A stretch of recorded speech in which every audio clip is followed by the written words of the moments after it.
გიორგი მარგულაშვილი ჰოლოკოსტის მსხვერპლთა ხსოვნის დღისადმი მიწველ ღონისძიებას დაესწრო. ღონისძიება სახალხო დამცველისა და საერთაშორისო ფონდ ლეას ორგანიზებით გაიმართა. უჩან ანუაშვილის განცხადებით, მომავალში მსგავსი ფაქტების თავიდან ასაცილებლად ჰოლოკოსტის ტრაგედიის გახსენება უნდა ხდებოდეს.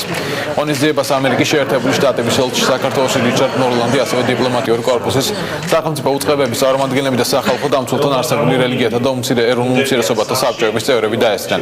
ჰოლოკოსტი 6 მილიონი დაღუპული ებრაელისა და ამავდროულად ბოშებისა და განსხვავებული ადამიანების ხსოვნის დღეა, რომელთაც ნაცისტები არასრულფასოვან რასად მიიჩნევდნენ.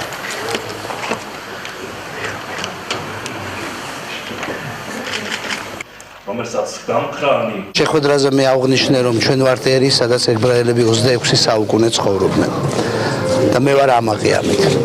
და ბუნებრივია, ჩვენ საქართველოს ხელისუფლება, ისევე როგორც ნებისმიერი ქართველი მოქალაქე, სწორედ ამ ტრადიციებზე, ტოლერანტობის ტრადიციებზე გავაგრძელებთ მომავალი საქართველოს მშენებლობას. როდესაც არსებობს პრაქტიკა წლების განმავლობაში შეუწყნარებლობის გამოვლენის, არაერთი შემთხვევა იყო დაფიქსირებული ბოლო წლების განმავლობაში, ამიტომ მნიშვნელოვანია რეაგირება ყველა მსგავს კონკრეტულ შემთხვევაზე, იმისათვის რათა ავიცილოთ ესეთი უბედურება, როგორც იყო თუნდაც ჰოლოკოსტი და დევნა ადამიანების.